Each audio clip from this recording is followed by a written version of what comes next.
আজি আপোনালোকৰ লগত মই এনে এটা খবৰ শ্বেয়াৰ কৰিম বিশেষকৈ আজি খবৰটো আমাৰ শিক্ষা বিভাগৰ এটা গুৰুত্বপূৰ্ণ খবৰ আপোনালোকৰ লগত শ্বেয়াৰ কৰিম আপুনি স্কিপ নকৰি একেলগে আমাৰ ভিডিঅ'টো চাই থাকিব আৰু এতিয়ালৈকে যদি আমাৰ চেনেলটো ছাবস্ক্ৰাইব কৰে কেলে ছাবস্ক্ৰাইব কৰি দিব আৰু প্ৰতিগৰাকী আমাৰ শিক্ষা বিভাগত জড়িত কৰ্মচাৰী যাতে নেকি এইখিনি খবৰ পায় আপোনালোকে শ্বেয়াৰ কৰি দিব হয়তো আপুনি স্ক্ৰীনত ফটো কৰিছে আমাৰ শিক্ষামন্ত্ৰীগৰাকীৰ এটা ৰাউণ্ড টেবুলত তেখেতসকলে এটা গুৰুত্বপূৰ্ণ বৈঠক হৈছিলে আৰু সেই বৈঠকত তেখেতসকলে আগন্তুক যিখিনি আপোনাৰ বৃত্তীয় বাজেট সেই বৃত্তীয় বাজেটত শিক্ষা বিভাগক লৈ তেখেতসকলে এটা গুৰুত্বপূৰ্ণ আলোচনা হৈছিলে আৰু সেই বৃত্তীয় বাজেটত তেখেতসকলৰ আমাৰ হায়াৰ এডুকেশ্যন ডিপাৰ্টমেণ্ট বা এলিমেণ্টাৰী ডিপাৰ্টমেণ্টত বা অন্যান্য এডুকেশ্যনৰ জড়িত আমাৰ যিমানবিলাক ডিপাৰ্টমেণ্ট আছে তাত কিমানখিনি ক'ত কেনেকৈ কি ব্যয় কৰা হ'ব বা আগন্তুক আমাৰ বৃত্তীয় বাজেটত কিমানখিনি ফাইনেন্সিয়েল ধৰিব লাগিব সেইখিনি কথাক লৈ তেখেতসকলে এটা গুৰুত্বপূৰ্ণ আলোচনাত মিলিত হৈছিলে আৰু ইয়াৰ বিষয়ে আপোনালোকৰ বিতংকৈ শ্বেয়াৰ কৰি আপুনি স্কিপ নকৰি সকলোৱে আমাৰ ভিডিঅ'টো চাই থাকিব এয়া হয়তো আপুনি স্ক্ৰীনত ফটো কৰিছে আমাৰ শিক্ষামন্ত্ৰীগৰাকীয়ে তেখেতৰ ফেচবুক পেজত এটা গুৰুত্বপূৰ্ণ খবৰ শ্বেয়াৰ কৰি আছে ইয়াত লিখিছে যে conducted a meetings today at my office with the school education department higher education department Samagro Shiksha Assam State Council of Educational Research and Training SCRT Assam and Adarsh Vidyalay Sangathan. We discussed the budget expenditure for the financial year 2024-25 and the budget proposal for the upcoming financial year 2025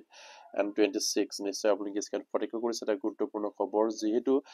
আগন্তুক হ'বলগীয়া বাজেটত আমাৰ বছৰেকীয়া শিক্ষা বিভাগত যিমানখিনি ক'ত কেনেধৰণে ফাইনেন্সিয়েল প্ৰয়োজন হ'ব সেইখিনিক লৈ তেখেতসকলে এটা গুৰুত্বপূৰ্ণ আলোচনা হৈছিলে আৰু সেই আলোচনাত আমাৰ এলিমেণ্টাৰী ডিপাৰ্টমেণ্টকে আদি কৰি হায়াৰ এডুকেশ্যন ডিপাৰ্টমেণ্টলৈকে আমাৰ সমগ্ৰ শিক্ষা আৰু state council education research and training SCRT আৰু আদৰ্শ বিদ্যালয়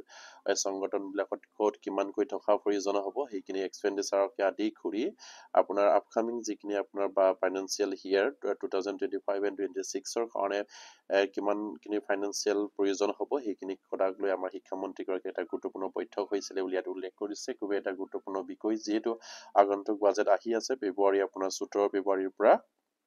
আমাৰ যিহেতু আপোনাৰ মাৰ্চলৈকে যিখিনি আপোনাৰ বৃত্তীয় বাজেট হ'ব সেই বাজেটতে আপোনাৰ আমাৰ সকলোবিলাক বিভাগৰ যিখিনি ফাইনেন্সিয়েল সেইখিনি ধৰিবলগীয়া থকাখিনি সেইটো তেখেতসকলে ধৰিছে বা ধৰিব লাগিব আৰু ক'ত কেনেকৈ সেই ফাইনেন্সিয়েল ইউটিলাইজ কৰা হ'ব সেইখিনিক লৈ আলোচনা হৈছিলে বুলি আমাৰ শিক্ষামন্ত্ৰীগৰাকীয়ে জনাইছে আৰু সেয়া খুবেই এটা সুন্দৰ খবৰ আমাৰ শিক্ষা বিভাগক লৈ কাৰণ সেইখিনি হয়তো প্ৰতি বছৰে সেইখিনি আলোচনা কৰা হয় কিন্তু আজি ইয়াৰ বিষয়ে শিক্ষামন্ত্ৰীগৰাকীয়ে এটা গুৰুত্বপূৰ্ণ আলোচনা হোৱাৰ কথা তেখেতসকলে ফেচবুক পেজত শ্বেয়াৰ কৰিছে আৰু সেয়া নিশ্চয় আপুনি স্ক্ৰীনত প্ৰত্যক্ষ কৰিছে আৰু সেয়া প্ৰতিগৰাকী আমাৰ শিক্ষা বিভাগত জড়িত কৰ্মচাৰী যাতে নেকি এইখিনি খবৰ পাই আপোনালোকে শ্বেয়াৰ কৰি দিব আৰু এতিয়ালৈকে যদি আমাৰ চেনেলটো ছাবস্ক্ৰাইব কৰে কাইণ্ডলি ছাবস্ক্ৰাইব কৰি দিব নমস্কাৰ জয় আইকন